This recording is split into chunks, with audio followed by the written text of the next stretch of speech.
We're doing well. That's a good thing. All right. So, real quick, are you able to see the slides? I'm also going to pull up a monitor here because I want to be able to talk about the market and in the world of redundancy. Let's just do this where everybody can see the slides on the actual PowerPoint.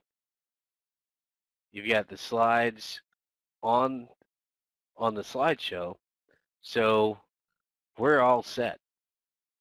But okay, so a few people were still having problems with the slideshow parts. We'll stay on the desktop. Make it easier. That way I don't have to switch them back and forth, and you guys are good. Well, yeah, it looks like most people can see, but everybody can see the desktop. I want to make sure everything works. So I want to talk to you a little bit about some numbers to consider in terms of looking at this market. And I think, Eric was talking a little bit about indicators and some of the indicators that you try and use and projecting out. And, the guys who write great algorithms, they're flat out brilliant. Uh, Here's the catch, though. You have to be careful with that. And we're going to take a look at a few different things you can do. You can probably already see the upcoming slides. Uh, but it's I'm going to show you some neat things that you can do with the market. Just fundamental understandings. The concept of when you look at a market, the best way to see it is to open your eyes. All right. So first of all, you got to start out with a risk disclaimer, right? I mean, that's part of the business, and this is the TradingPub risk disclaimer. I'm borrowing it from them. Pretty easy here. There's a very high degree of risk involved in trading, and if you're still logged in, congratulations. Past results are not indicative of future returns. So when I talk about the past, understand that this is the ultimate "what have you done for me lately" business. Yeah, risk, seriously. TradingPub.com and all individuals affiliated with this site assume no responsibility for your trading and investment results. Basically, let me summarize this. This is a risky business. It's the ultimate "what have you done for me lately" business, and any trade you make is yours. Um, yeah, I've seen that before, Jeff. Uh, hey, listen, you can talk about your past results. That's fine, but they are not necessarily indicative of future returns. And that's reality. Now, I want to show you, this is a little grid that I use, and I use it to try and understand what we've seen in the market. These are the numbers from the fourth quarter of 2013, and these are futures contracts. We've got the E-mini S&P in here, the Dow futures in here, the NASDAQ futures, the DAX, the Dow Jones Eurostoxx top 50 index, that's the ESX. And you might notice that R2K, Russell 2000. Now, look through here, and I'm going to show you a simple equation to sort of get a handle on what we've seen out of a market. So we opened the fourth quarter of last year at 1678.50. We trade up to a high at 1846.50. That was the December high. Back in October, the market got down to a low of 1640. This is the E-mini S&P numbers. Closed out the year 1846 quarter. Now, a formula I use, CPR, change as a percent of range. I'm looking at the range in the market at 206.5, the change in the market at 167.75.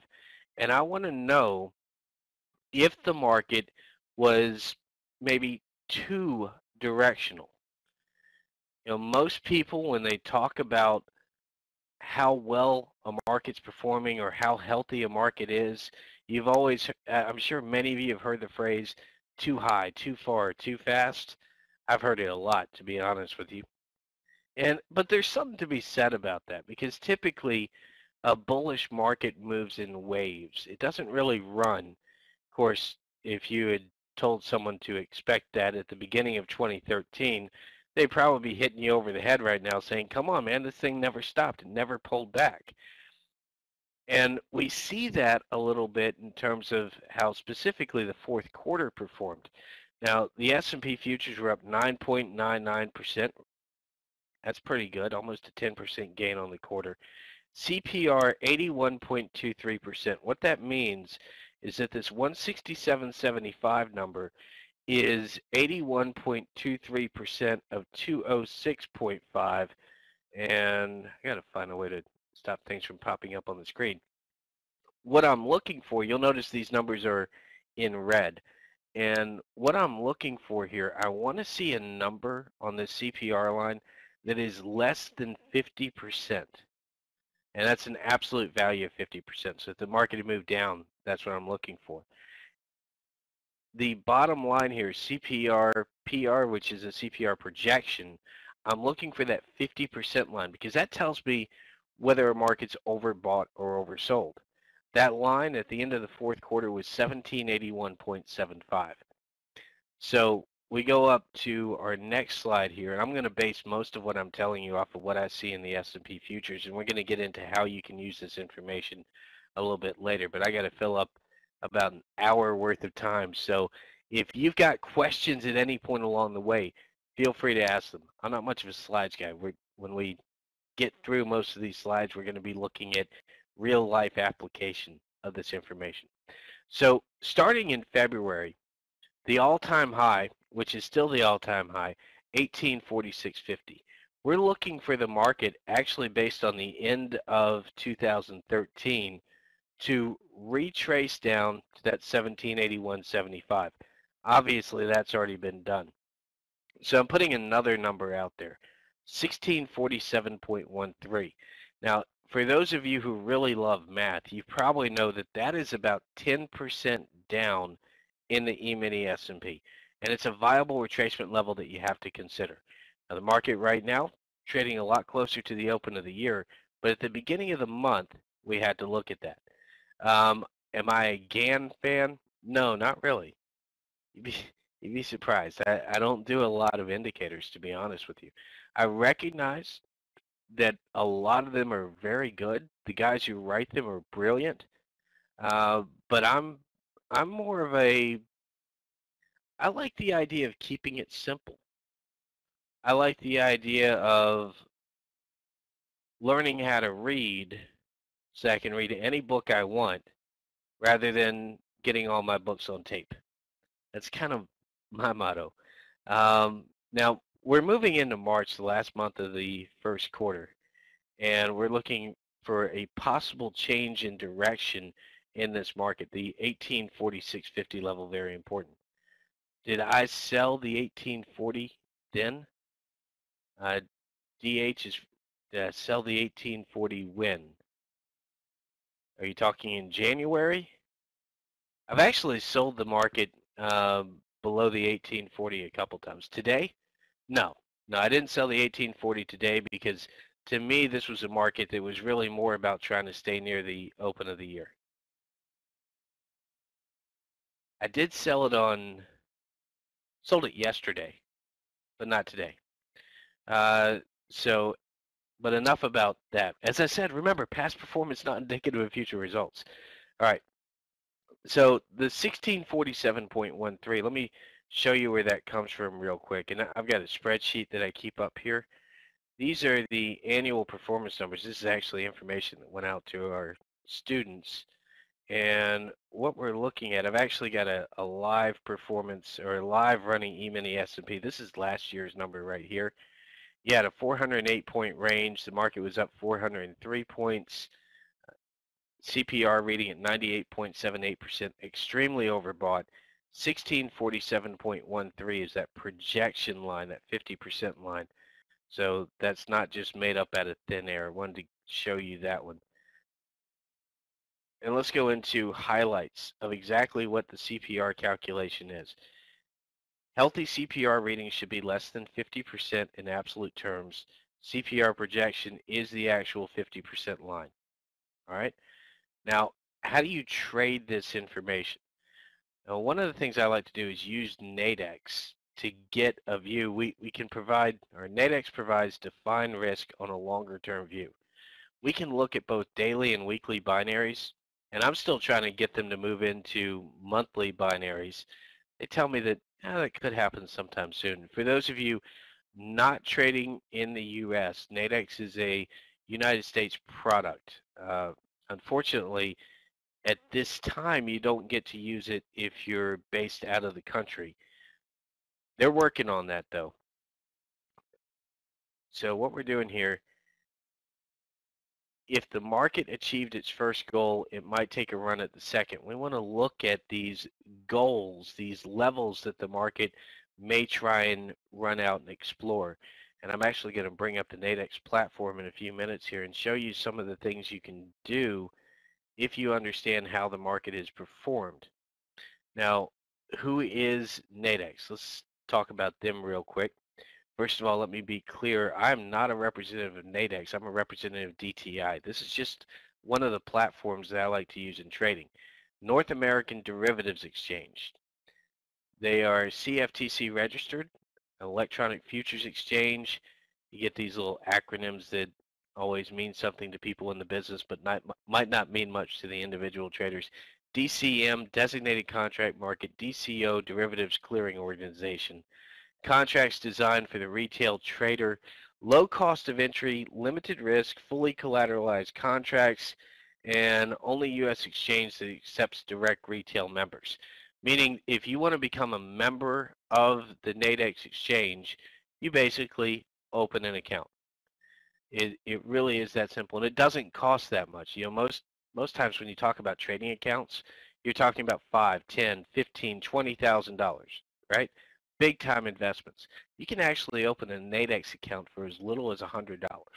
Now, I want to be clear though. We talk about limited risk. Limited risk means that I can put on a trade where I'm only risking about $7 on a particular trade, and it's a defined risk. Here's the problem though. If I put on 100 trades only risking $7 and I lose on all of them, I'm still going to be out $700. So limited risk applies to the individual trade. Now your trading habits, if you want to do 500 losing trades in about 5 minutes, you'll wipe out any account. I don't care what size it is, who you're trading through, or or what. So you want to understand what you're doing from a trading perspective. It's always important to know about the markets that you're trading. So I always have to make that clear. Now the cost, there is no membership fee to be part of Nadex. It's an initial deposit of $100. For each trade, you're doing an exchange fee, 90 cents per lot side, both in and out, and expiration fee of 90 cents per lot on successful traders. Fees capped at $9. Actually, that is incorrect. There is one fee, 90 cents per lot side, both in and out, and fees capped at $9 per order. So if I do a 10 lot, that would be a $9 exchange fee. If I do a 20 lot, that's still a $9 exchange fee.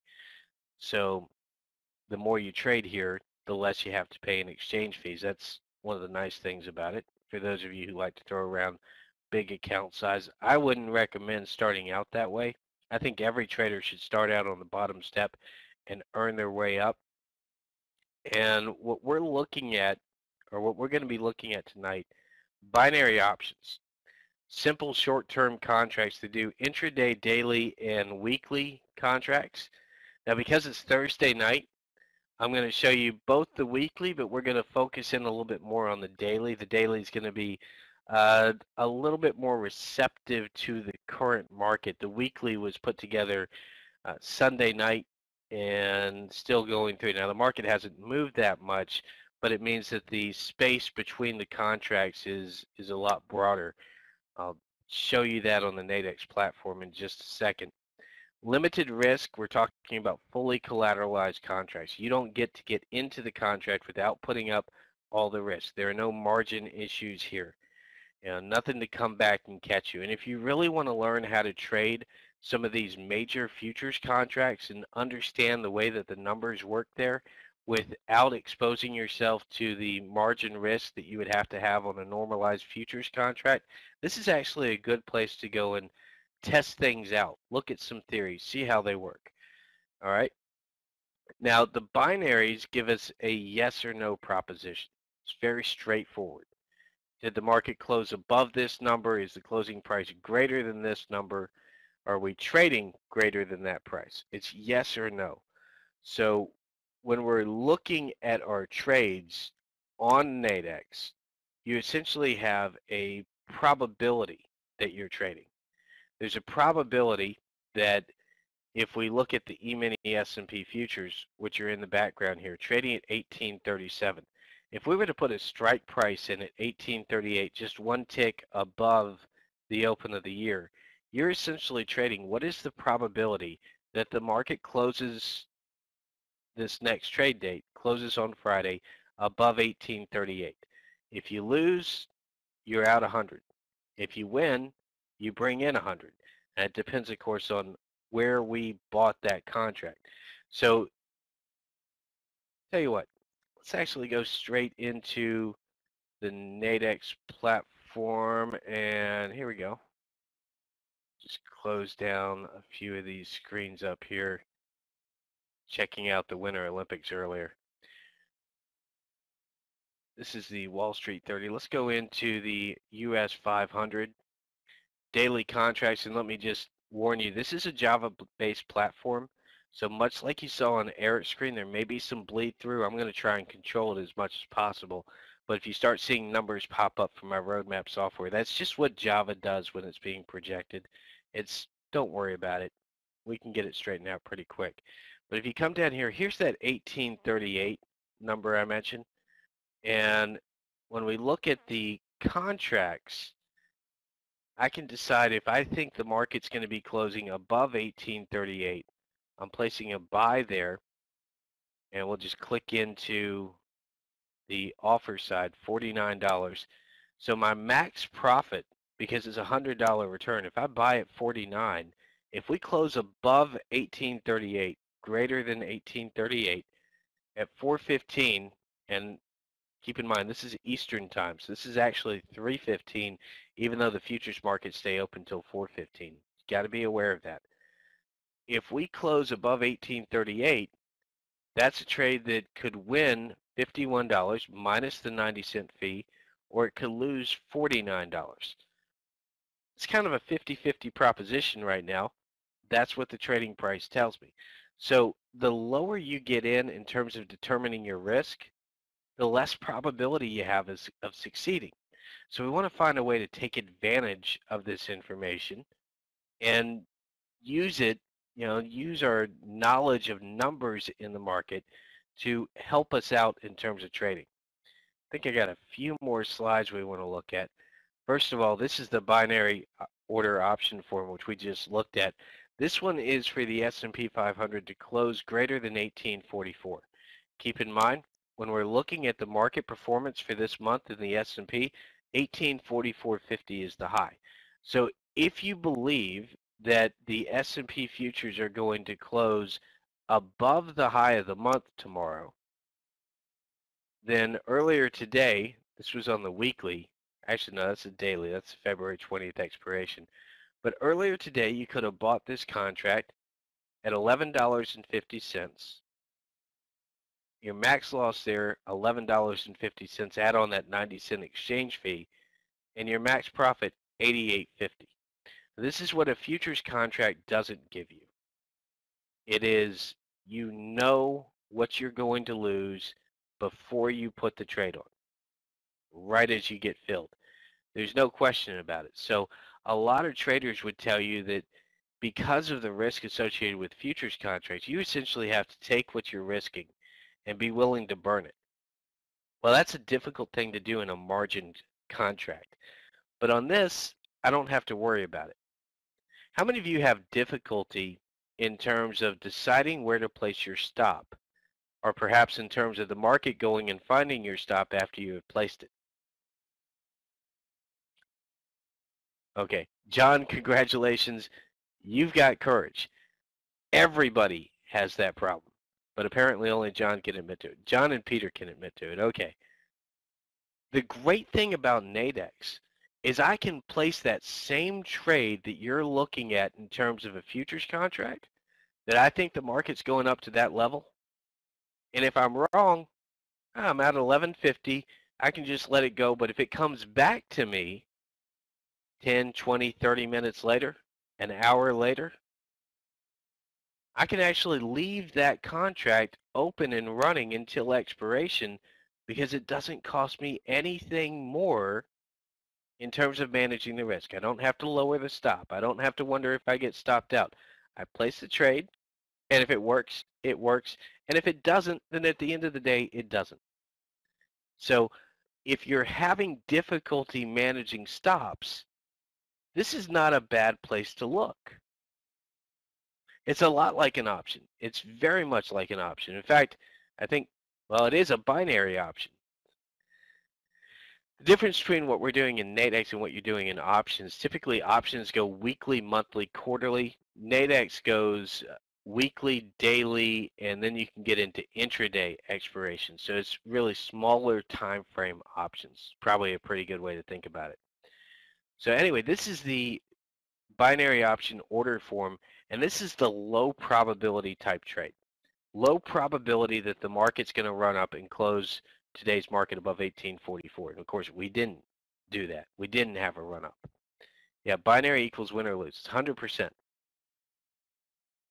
The binary option order form, again, this is the opposite.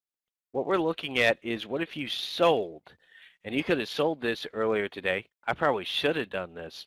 Higher probability of success involves a lot more risk.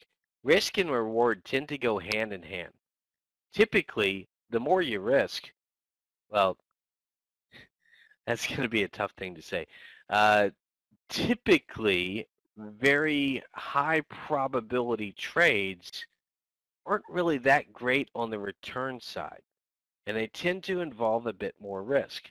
And this is a pretty good example of that because any reasonable person looking at that market and its inability to get above the 1840 level for most of the day would have made the argument, hey, this market might run up, but it's not going to close below 1844. Would have been a very smart argument.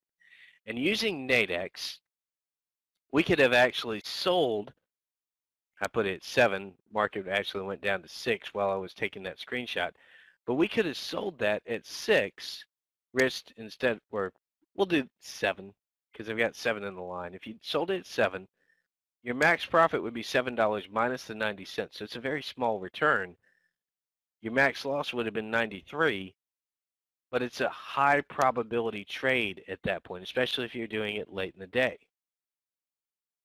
Can you hedge with Nadex? Actually, yeah, you can, Casey. It's a little bit more difficult to do if you want to run out long term, but we can use, hang on, let me see if I've got more slides. Yeah, I got a few more slides. We can use, instead of the binaries, you can use a bull spread. And I've got my bull spreads here up for the E-mini S&P 500. We can look at small 2000 would be the Russell 2000, the US Tech 100 is the NASDAQ 100, the Wall Street 30, obviously the Dow futures.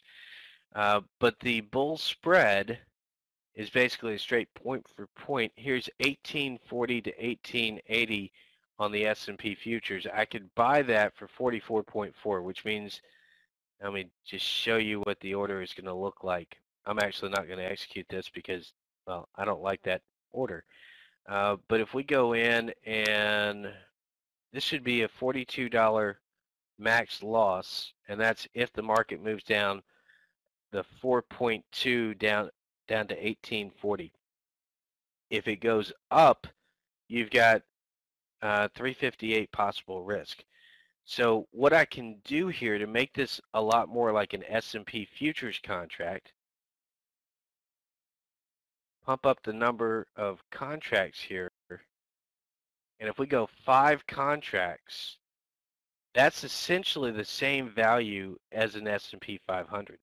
So, or as an S&P 500 contract. So if the market comes up to that level, around that 1845 area, and I'm thinking I want to short the S&P because I don't think the market can make a new high, I can short the S&P and then put this contract on, and I've essentially hedged my position all the way up to 1880. So it's not a full hedge, but we can use it. Can you close out a position for expiration? Absolutely. Yeah, you can close out a position right after you open it. And no, you cannot set stops. You can't set stops to get out. That would be one of the that would make things so much easier. At that position, at that point, the CME might go out of business. So no, uh, no stops, which is one of the big drawbacks to it, actually, Casey. Because I like my futures contracts because I can work stops, but I also like playing around over in here. Now, if you're trading the Nasdaq, and let's see, that's a U.S. Tech 100. If we take a look at this, it's a bit less expensive. This is a 3620 to 3720. Let me turn that around. So that would be a $45 risk. It's actually about only 100 points, but if I up the number of contracts, I can make it equivalent to what you would see on a futures market.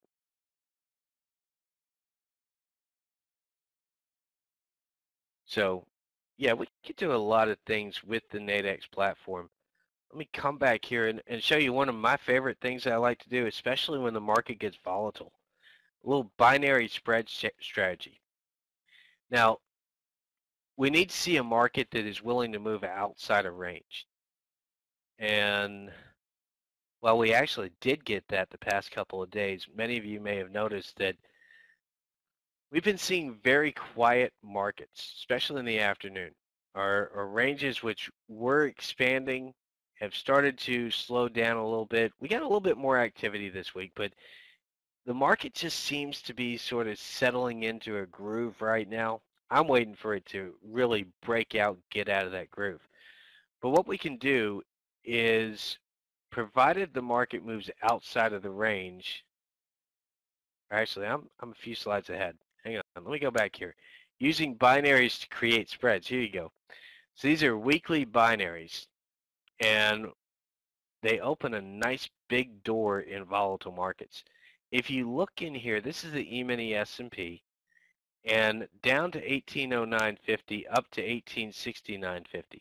I don't really expect the market to do that, but if we're trying to trade, and I expect the market to do one or the other, to go up to that number or down to the other one, I can buy this 1869.50 for $7.50 and sell this 1809.50 for $90.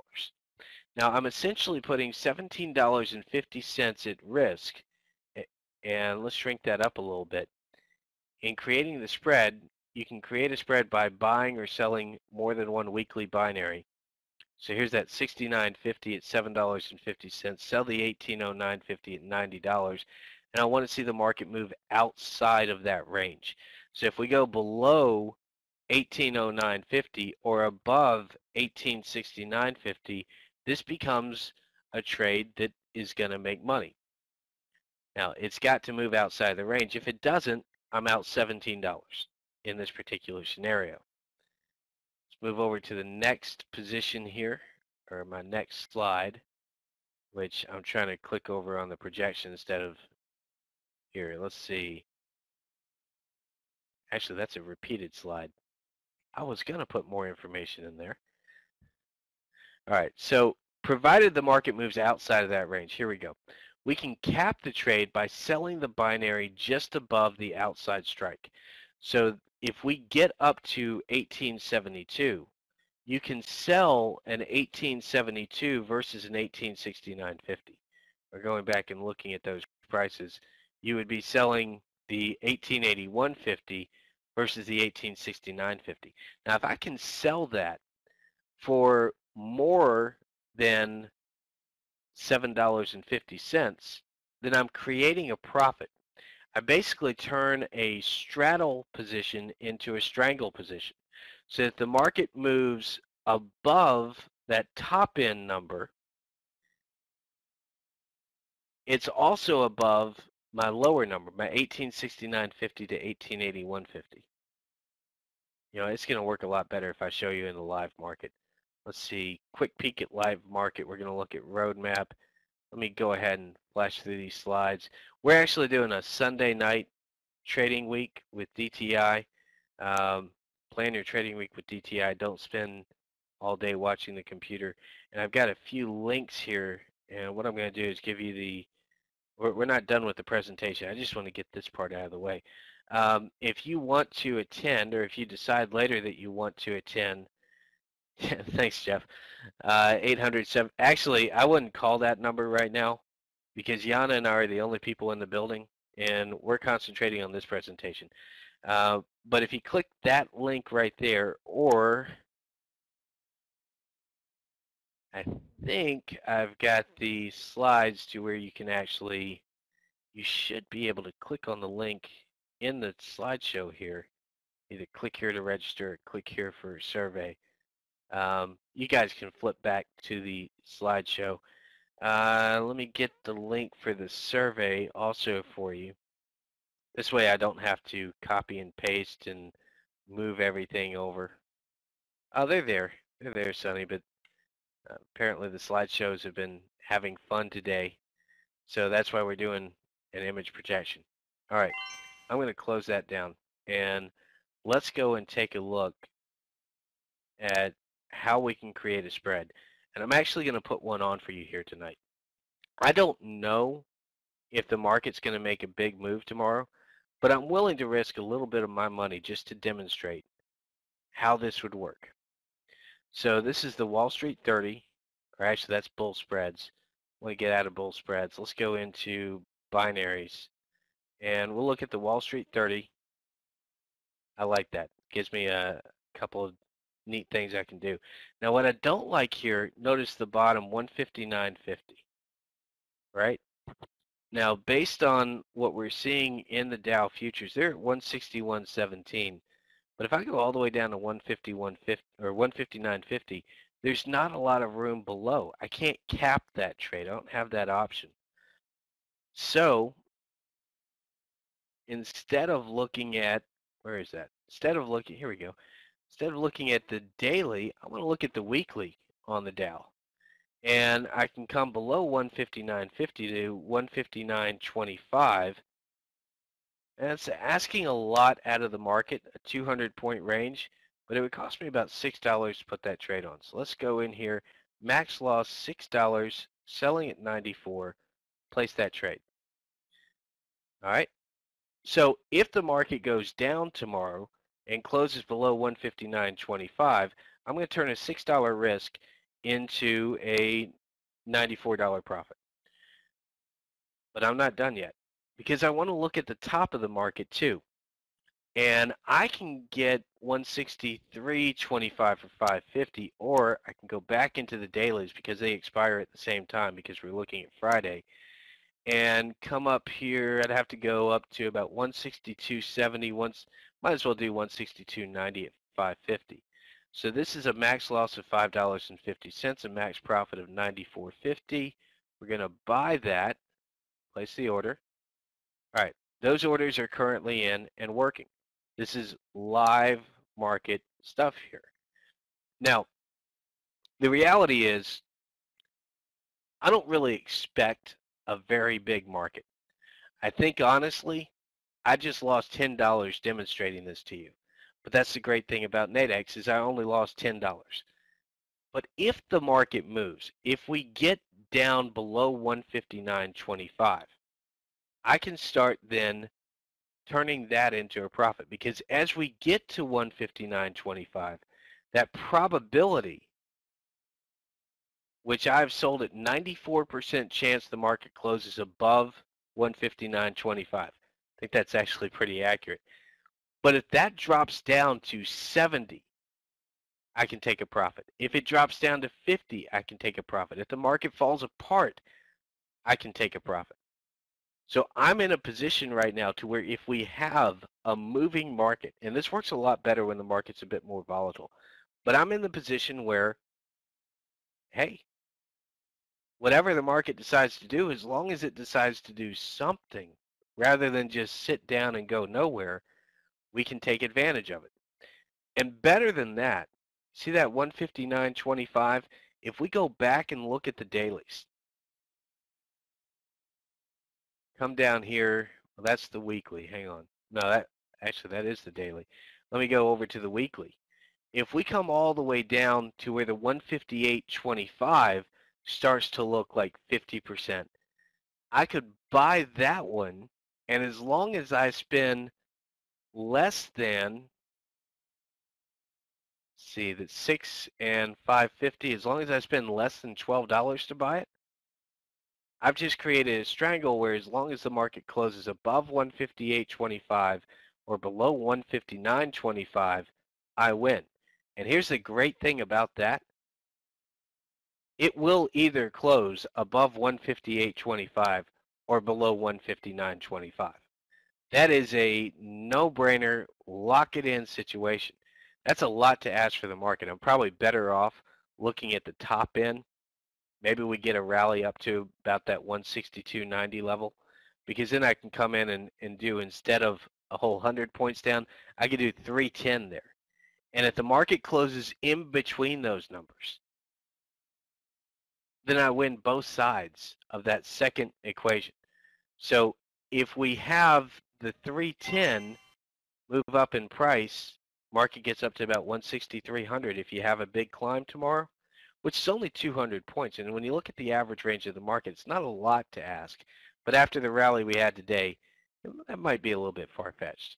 Again, this is just a demonstration, just to show you what you can do. But if we get up to those levels, see where the market is right now. Dow futures at 161.19, right?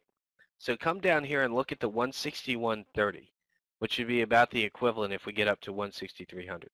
That's 44.49. So if I sell, and I'm substituting the 161.30 just for demonstration purposes, but if I were to sell this, I could sell it at 44. Max profit is $44. But if I lose on that one, I'm winning on the one below it. So I could lose 50 bucks there and win at 290 would be worth about $94. So we can use this Nadex platform to show us, to basically trade spreads. And if you're not that familiar with options, this is a good place to kind of get started just in terms of putting together the strategies. Okay, Yana, put the link up there on the announcement. Thank you, Yana. Appreciate that. All right. So now let's talk a little bit about what numbers do we look for.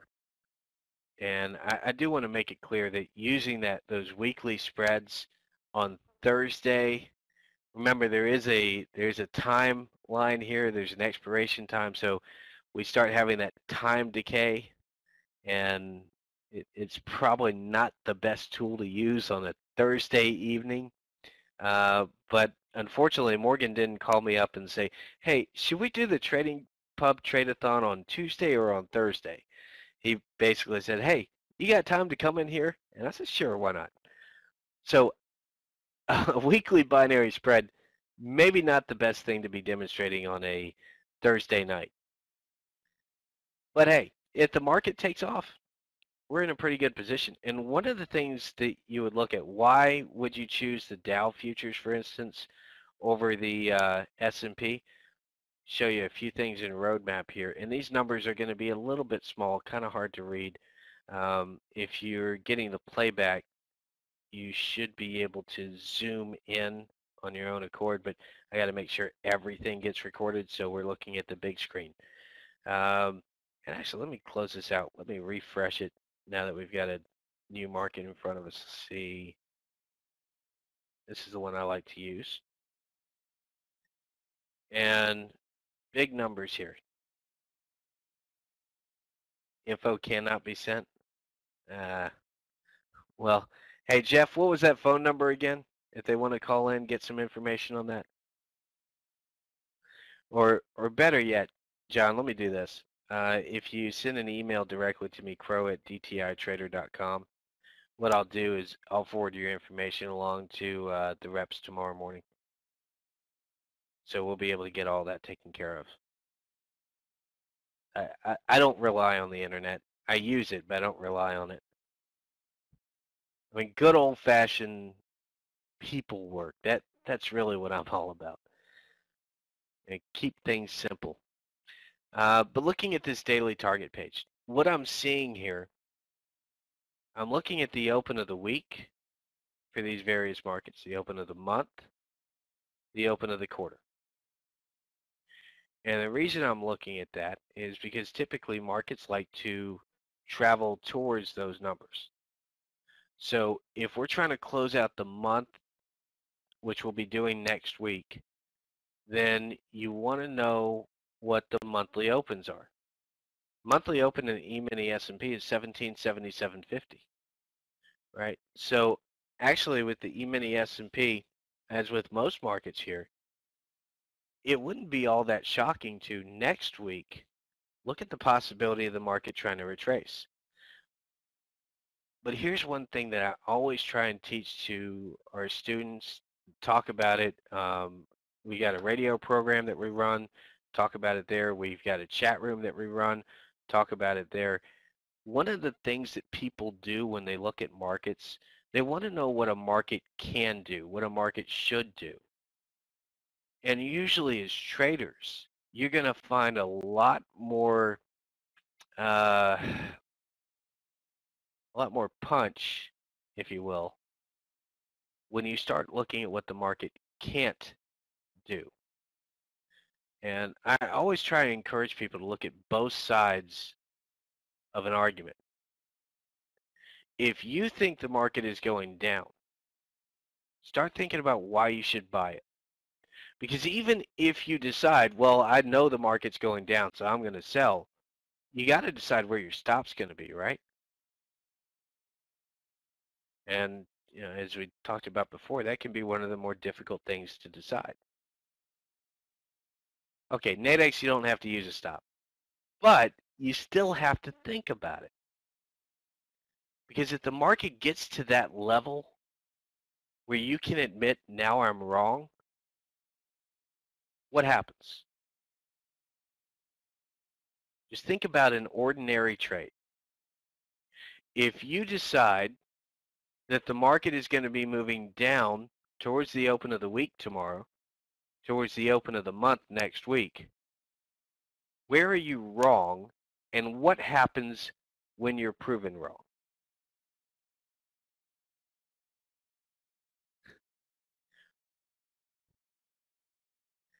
Now, John, are you always wrong, or only always wrong for about five minutes, long enough to get stopped out, and then the market goes and proves you right? If that's the case, you really need to take a look at Nadex. It's the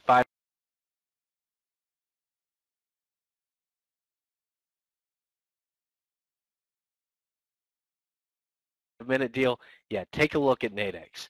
That might help out a little bit there because you're actually still in the market. I think, wow, that was interesting. You guys see the internet blink out on us? Or was that just me?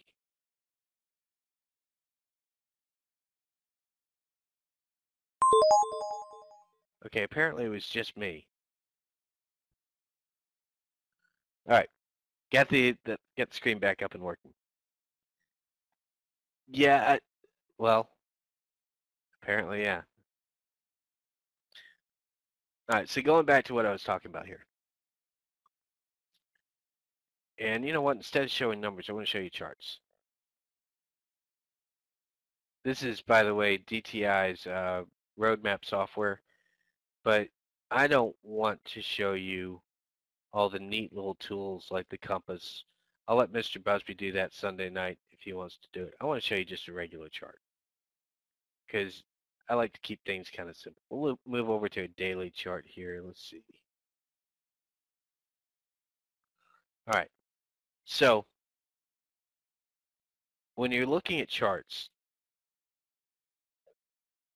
you want to know whether a market's continuing the move you're looking at or moving away from it. So we're basically going to have to do chart reading 101. Now, there's a lot more than chart reading 101, but chart reading 101 is about trending markets, is a market trending. And the easiest way to see that is an uptrend, a market moving higher, is going to have both a higher high and a higher low than the previous bar. A downtrend has a lower high and a lower low than the previous bar. Now, this is important because if I look at a market like this one, I know that the high on Wednesday was 1844.50, the high on Thursday 1840 quarter. So if we get back above 1844.50, that should be an argument that the market's going higher. Although I would tell you that that 46.50, which was set in December, might be a little bit more important. But let's say I make an argument I want to take a short position. I've got to put a stop in a futures market to control that. So my stop's going to be above 1846.50. Now, as a seller, bear with me because you're going to have to use a little common sense here. I know it's tough. Common sense, a lot of people say, is the most uncommon thing in the world. But this is common sense. If I am short, if I have sold the market expecting it to go lower, and I get stopped out, what is the order that stops me out? Forget about the price, and just what is the order that stops me out? It's not a sell. If it's not a sell, it's going to be a, no, not an MIT. Thank you, John. It's going to be a buy. If I'm in a short position, I have to buy to get out. So the market, if it stops me out, it's moved up against what I thought it was going to do, and I then become a buyer. I'm not long in the market yet, but I'm a buyer.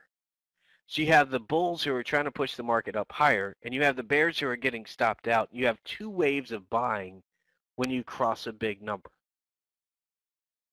Does that make sense? Everybody understand what I'm getting at here?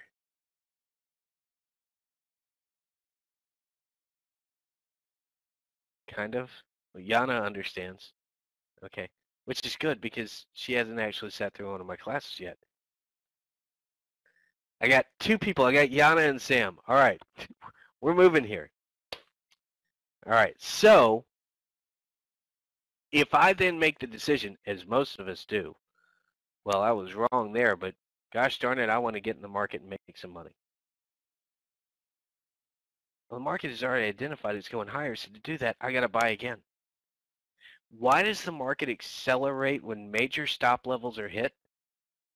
Because the sellers become the buyers. Or if you're in a long position and the market goes down, the buyers become the sellers.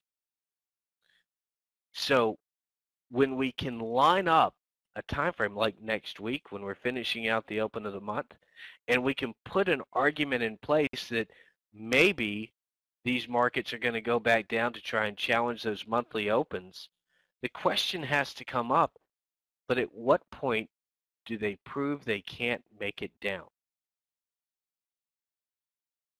Also called a short squeeze, right? Because everybody likes to give it a neat name. It's people being stopped out. That's what it is. Uh, anyway, there's long squeezes too, but yeah, I mean it's what everybody talks about when they're talking about a short squeeze, but no one really says why a short squeeze works. It works because the buyers have to become sellers or the sellers have to become buyers to get out. And then if they want to join in the fun, I would say 46.50 DH. With the December high at 1846.50, a January high at 1845.75, and a February high at 1844.50. I've already seen the market move above 1843 on three separate occasions, 3 separate months. And on all three occasions, it didn't go far. So I would go back to that 46.50 December high. I think that's really the big number on this market. That would be sort of a breaking point, change in direction, if you will. What people don't realize about the market this month or this year, and no one really talks about it, It hasn't exactly been the most bearish of markets, even though we did go down to 1732 to start out February. We're looking at a market trading at 1833.50. It opened the year though at, or excuse me, 1839 quarter. Opened the year at 1838.75. But this market for almost 2 months now has not been able to move more than 10 points away from the open of the year on the upper end. It hasn't been a very bullish market. It's just that people are so convinced the market's going down and it just won't, that it feels bullish from most people's perspective. But the S&P futures are trading 1 point above the open of the year. And when you look at the fact that we're just about 3/4 of the way through February and we're only 1 point above the open of the year, I don't think you'd make an argument that that's bullish. However, if you get above 46.50, that could set the stage there.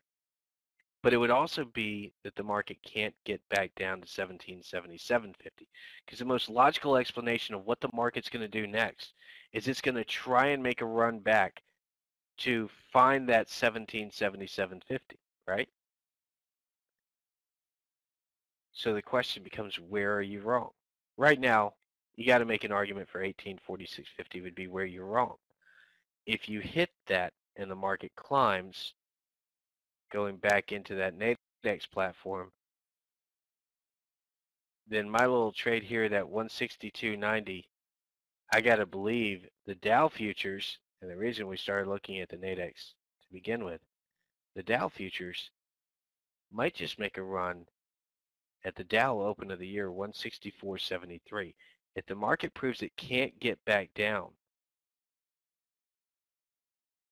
there's a good chance that Dow, which is the weakest market of these six so far this year, makes a run back up to the high, or well, high, open, pretty much the same price. But Dow futures at 161.28. Notice how that's red right here? It's the only red you see on the screen. The Dow Industrial Average is underperforming the general market. On the other hand, the NASDAQ for the year is outperforming the general market. So these are the markets that I want to look at and try and find an opportunity to trade. Now, the example that I'm using is short term, just this week, because I'm still trying to convince Nadex to let me play the month. Because if I could play the month, I'd put that trade on with the February 28th expiration.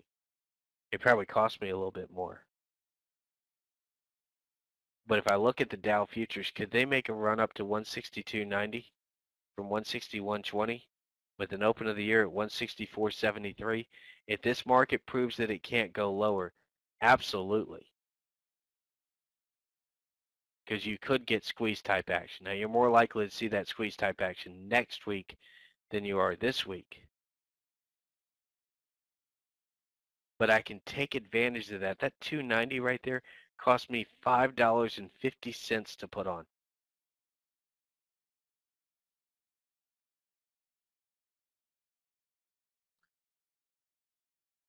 Jack, I understand what you're saying, and markets are certainly sensitive to news. But the only thing markets are more sensitive to than news is numbers. And at the end of the day, I don't get to trade the news. I have to trade the numbers. There's a saying in this industry, price is king. It's the final determining factor.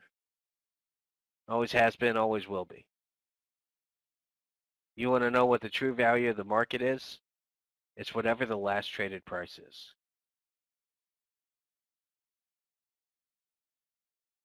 So you got to understand price to some extent. And you can start simple. This is the amazing thing. Everybody wants to start looking at markets from a complicated manner. They want to learn these really high-tech, brain-pounding formulas. Start simple. Chart reading 101. Higher high, higher low, the market's going up. Lower high, lower low, the market's going down. Okay, Peter Stock does not reflect fact. Fed determined everything since 2009.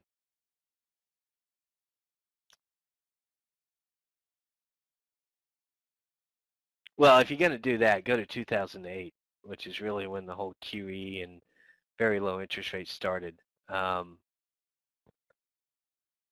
and then you got the TARP thing, which was also in there. So go to 2008 rather than 2009. Has the Fed had an impact on the market? Absolutely, without a doubt. But do you know how many people trade each day in the E-mini S&P? You know what sort of volume that market sees? There's a difference between influence and determine. And here's the thing. If the Fed was really determining everything, don't you think the market would probably make a little bit more sense? I mean, a controlled environment is going to make a lot more sense than a chaotic environment.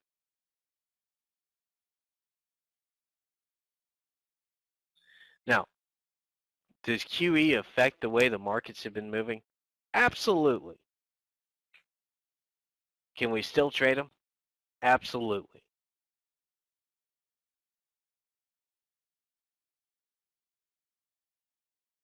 I worry about the things I can control.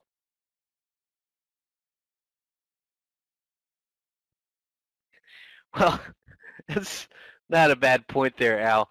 But it should be pointed out that there's a difference between fiscal policy and monetary policy. The Fed's responsible for monetary policy. Congress is responsible for fiscal policy. I took Peter's comment to be about monetary policy since he pointed the finger at the federal. Well, when you said Fed, I assume you meant Federal Reserve. But a lot of people get those two confused. Um, price versus value plus demand versus supply plus effort versus results equal trading auction markets. Yeah, to some extent. But really, when you start evaluating markets, it is all about price.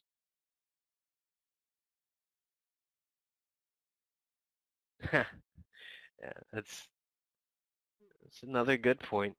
But we can let's leave the government alone. The Rush Limbaugh show is not on right now. I don't think. So Hannity and Combs might be on. Sean Hannity on the radio somewhere. Uh, so when we get to the market, though, and it's all about price, then what are the price levels we need to be aware of, and how can we take advantage of it? So with the S&P futures, if you get above 1846.50, you set a new all-time high, new high of the year, and you're probably putting the market in a situation where that monthly open of February at 1777.50 begins to become unattainable by the end of the month. Not unattainable ever, but just by the end of the month. Time starts to become a factor. So one way you can take advantage of that is to put on a trade similar to this one in Nadex. Now, again, this would be more for next week, where if the market does make a big move down and tries to get back down to the open of the month, I'm using the Dow futures as my example here. If it tries to get back down to the open of the month, I can make money on that. If it tries to run up, set a new high, I can make money on that. And when it commits to one or the other, at 290 right there, I can get this 310, and if I can get it for more than $5.50, I made money on that. Now, because I want to, open up either side as a possibility, I also want to account for the $6 I'm at risk there. So if I can sell that 310, 6 and 5 plus 5.5, that's 11 and a half. If I can sell that 310 at $12, that's a profitable trade. Anything more than $12 is more profit.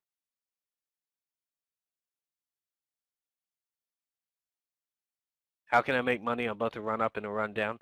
As long as it goes far enough, less. As long as it goes far enough, one side is going to make enough money to offset the risk on the other. So I'm not saying I'm making money on both. I'm saying I can make money on one or the other. So to be honest with you, back in the days when the market was really volatile, I have had trades where I made money on both.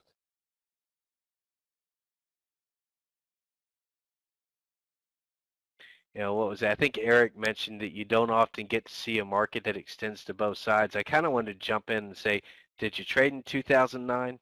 Where we opened the year at 900, we went down to 665.75, we went up to 1128, 1129. You can make money on both sides. It just doesn't happen very often. All right. Let's see, 648 right now, and Yana, we're scheduled to go to, is it 7:15, or are we going to try and amend the schedule to 7 o'clock? I want to encourage you, by the way, right now, the actual formal part of the presentation, that's been complete for a while. But again, these links, and I think Yana has them in the announcement screen, so you can get them there, and I think I also put them in the chat room. But if you'd like to know more information, or if you have any questions, let's do just a complete Q&A. What questions do you guys have? What do you want to know? This is a great thing about my job. I do a little bit of everything. Well, mainly in the futures markets. But if you've got a question, you took the time to come in here. What are you looking for? What do you want to know about? I've given you Nadex. I've given you numbers in the market. But what's your interest?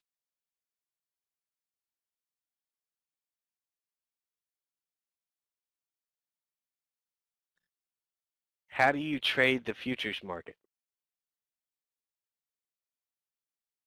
Well, it depends on which futures market you're looking at. But you trade it just like you would anything else. You make a determination. Do you think the market's going higher? You buy it, and hopefully it goes up. What do we use? All right, there you go. So you're talking about trading platform. Trading platform, you can really use just about anything you like. That's the beauty of trading futures. Eric and Adam before me were talking about NinjaTrader, which I think is a great platform. I do think if you're getting into the business of trading, I saw someone mention a $500 computer. I've got a $500 computer too. It's not the one I trade on though, because I take my trading a little bit seriously. Uh, I think you can get about it. Really, if you spend about $1,000 on a laptop, you're gonna get a very good computer. No, no, no, no. $500 computers actually are worth something. If you go back 5, 6 years when the tech bubble was really just ripping and the technology, we went from the Case 7 to the Intel 32, the 64, the Quad, the Duo, all that was just pushing. It's like every 6 months a better processor came out. The difference between a $500 computer and a $4,000 computer was amazing. It was night and day. When's the last time you heard about a new processor?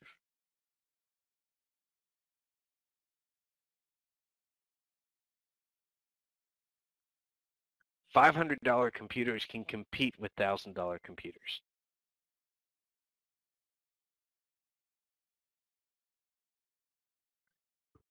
Get a dedicated server at GoDaddy.com.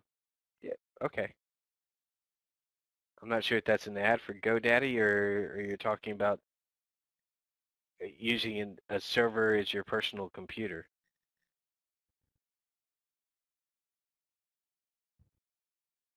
Does Nadex give one more advantage than plain options? The biggest thing is it's smaller. It's sort of like a mini versus a full-size contract.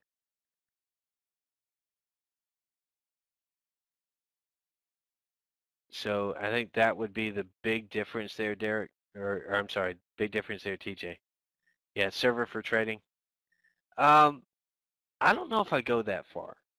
You know, I think the reality is you could walk into Best Buy and pick up a computer and use it for trading. Um, the most important thing that you're looking for as far as computers is not necessarily the RAM, which everybody talks about.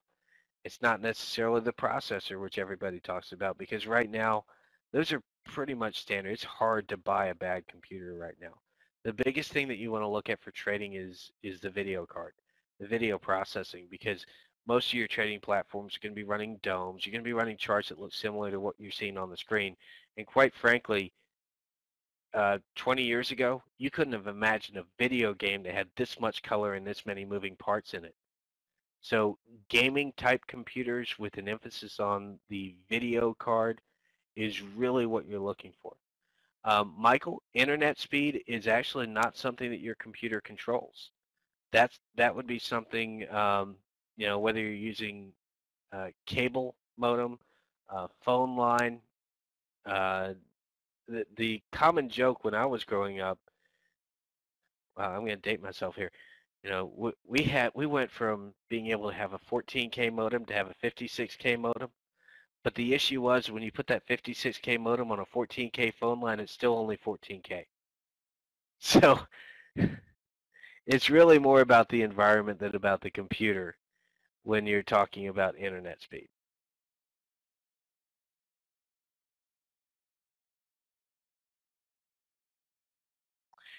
Yeah, but Cookie, again, that goes back to I didn't realize we were going to be talking to hardware tonight. But most laptops that you get right now, if you just pick your laptop up, turn around to the back of it, there's a little port in there that allows you to plug in a second monitor. And here's my other situation. If you're saying to yourself, yeah, but I want a third monitor, get a second computer. I've seen all these great trading computers that have 6 monitors, and I'm thinking to myself, one of the most precious commodities you got is your video card. It's a video card. Why tax it?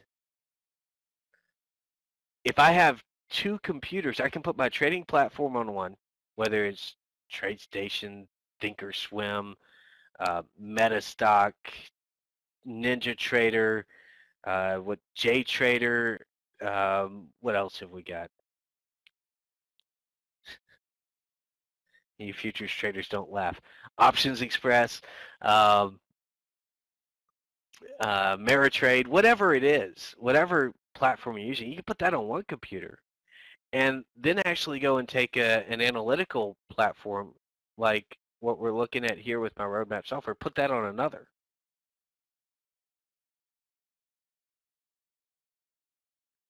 Right. Yeah, so we don't want to tax that graphic stuff too much. You can use more than one desktop. Let's see, like John, you got desktop, 2 video cards, and 4 monitors. Why not have 2 desktops, each with a video card and 4 monitors? Because the funny thing is, it almost costs as much to buy a top-of-the-line video card that will handle multiple monitors as it does to buy a computer that would allow you to put some of the non-essential stuff. And the other thing, here's my big thing from a trading perspective, and I've sort of gone completely off topic here, but maybe we're getting some good information. I did kind of ask for this when I asked you guys to ask questions. But on my trading platform, I don't want to, on that computer, go out and just search the internet. I don't want to expose that computer to emails. I don't want that computer to have to do with anything other than my trades. So I can always put a second computer up where I can go and read news stories and do all that kind of stuff.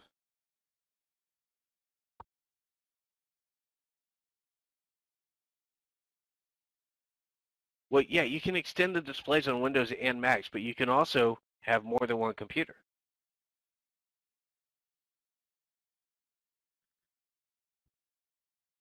My personal trading system, usually what I'll do, I'll have a dome-based platform. Or just as an example, how about we use Nadex? What I'll do is I'll have Nadex right in here. or if you can imagine any other trading platform with just clicking my trades. This is what my personal trading space would look like as I'm trading, assuming I were on Nadex. If I moved over to a different platform, we'd put a dome up, and the dome's obviously going to be a lot smaller, probably about this size, and I could take a look at the S&P and click away on the dome.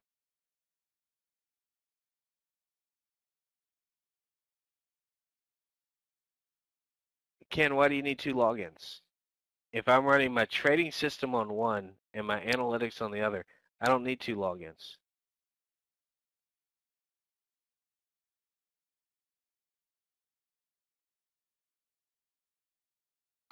Wi-Fi. Wi-Fi is great, but there's so many ways that things can mess up with Wi-Fi. If you have construction going on around you, that can interfere with your Wi-Fi signal. Wi-Fi, I got no problem. I'm actually on Wi-Fi right now, so I like Wi-Fi. Wi-Fi is very good, but when I trade, plug it in.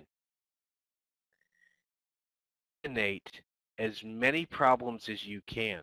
If you can keep the technical side so simple that any person could do it, and you concentrate on trading, you're going to find you're better off that way.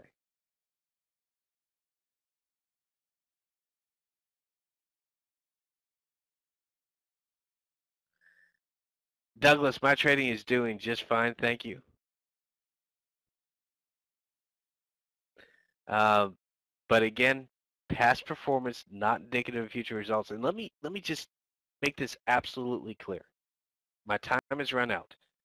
Let me make it absolutely clear. This is the ultimate what have you done for me lately business. But I'll tell you right now, what I've made up to this point is not going to affect the way I trade tomorrow. I've got to make trading decisions tomorrow. If they work, I'll still be around. If they don't, well, I can take a loss every now and then. But this is the ultimate what have you done for me lately business. And the market changes, it shifts with time. The most critical skill that you're going to develop as a trader is not how successful your trade was. It's how well you can adapt to the market. It's your adaptability and perception of the market. Nadex question? Better and easier to trade. Well, I mean, it's a personal opinion to some extent. Yeah, traders are still fighting each other to make profit. I like Nadex, and I think that when you're using it, the ease that you have is what we talked about, T-Lin, earlier with, I'm not so much worried about stop placement because I can put my trade on, and if it goes against me, it goes against me. I can walk away from it. 2 hours later, it might be winning for me, whereas with a futures contract, I would actually be stopped out. So that's where the ease comes in. If people talk about it's easier, in terms of stop placement, it certainly is because I don't have to worry about a stop placement. I've got defined risk. The trade's either going to work or it isn't, and I can let it run into expiration or take my profits out whenever I want. So there is a bit of ease with that, and if that's something that you find difficult, then you may prefer trading in Nadex. If stop placement is something that really eats at you, then Nadex sort of eliminates that consideration. I still think you need to make that consideration. As far as better,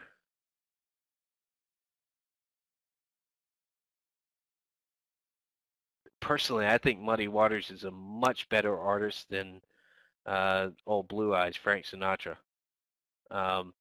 My boss, Tom Busby, would completely disagree with me on that. He thinks Frank Sinatra is so much better than Muddy Waters. They're both very, very good. Better is a matter of opinion. There are a lot of great things out there. You know what the best one is? The one that you work well with. the best thing you can do, the best indicator, is the one you understand that works well.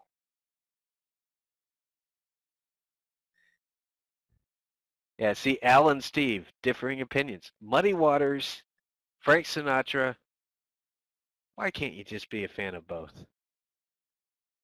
Although, yeah, if I got to listen to one musician for the rest of my life, I think I'd take Muddy Waters over Frank. Old Blue Eyes is great, but Muddy, whew.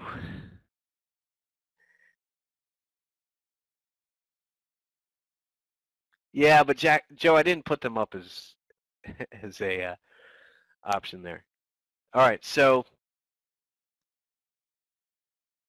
looking to see if the market can move outside of the range. In all likelihood, we're probably going to get most of those moves next week, but I just wanted to show you how to place those orders on that Nadex platform so you can see them working right here. If we climb up a little bit, I might go ahead and sell that 310 at a point where it locks in enough of a profit to pay for that. So see how that plays out.